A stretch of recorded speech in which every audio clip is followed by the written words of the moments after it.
और यज्ञ आदि का फल तो ऐसे भी आजकल प्राप्त होगा नहीं।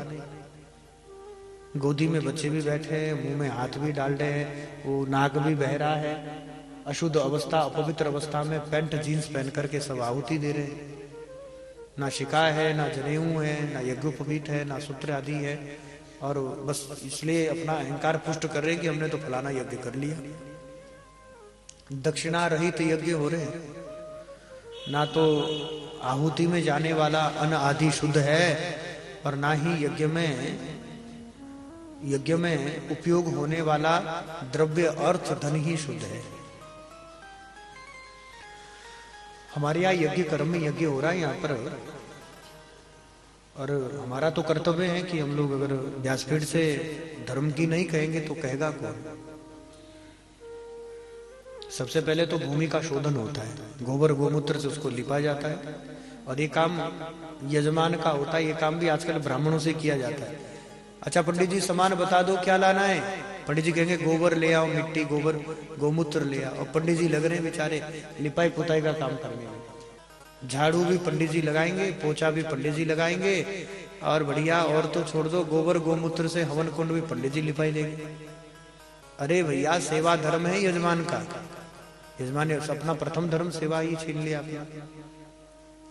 फिर यज्ञ में उपयोग में आने वाला अर्थ द्रव्य भी शुद्ध होना चाहिए। द्रव्य की शुद्धि के बाद, द्रव्य जब शुद्ध हो जाए तो भैया द्रव्य शुद्ध के बाद, द्रव्य शुद्ध हो जाए तो द्रव्य की शुद्धि के बाद फिर अनादि शुद्ध हो। समिधा भी धो करके प्रयोग करनी चाहिए। कोई कीड़ा कोई जीव उस, अब तुम लोगों ने यज्ञ भी किया और उसी में चींटी भी लकड़ी में लगी है, उसी से दीमक बाहर निकल रहे बेचारे। भैया कोई राक्षस वो आहुति स्वीकार कर ले, देवता तो आहुति स्वीकार करेंगे नहीं। देवता तुम्हारे ना तो पाप के धन खाने के लिए आएंगे, ना तुम्हारे पाप के द्वारा अन्न खाने के लिए देवता आएंगे।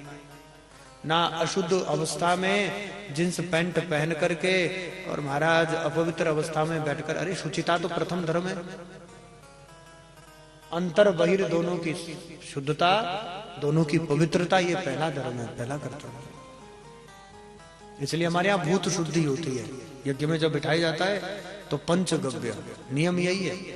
आधे काम तो पंडितों ने भी छोड़ दिए, ब्राह्मणों ने भी छोड़ दिए। पंचगव्य से गोबर गोमूत्र दूध दही और घी, इसको एक अनुपात में मिला करके पंचगव्य तैयार होता है। और गाय भी वेद लक्षणा हो, देसी, ये नहीं तुम जर्सी एचएफ अमेरिकन का उसका तुम गोबर गोमूत्र जहर है। सुंदर वेद लक्षणा भारतीय गोवंश, वो पंचगव्य पहले यजमान को पिलाया जाता ताकि भूत शुद्धि हो उसकी। फिर द्रव्य की शुद्धि देखी जाती है। फिर विधिवत वो जनेऊ यज्ञोपवीत धोती आदि धारण करे। अरे तुम सनातन की सभ्यता को स्वीकार ना कर करके तुम चाहते हो कि सनातन परंपरा से तुम्हें उसका फल प्राप्त हो। देवता, और एक बात जो हम पूर्व में कह चुके हैं, कुपात्र में यज्ञ करना। आजकल लोहे के कुंड में हवन चल रहा है, ले डूबो यजमानों को भी। पंडित जी तो डूबे से डूबे, आहुति देने वाला यजमान फिर साथ में डूबेगा। अरे भाई, यदि वैदिक विधान से, वेद विधान से यज्ञ नहीं हो पा रहा है तो कर क्यों रहे हो? छोड़ दो ना, नाम जप कर लो, मंत्र जप कर लो, अन्य साधन कर लो,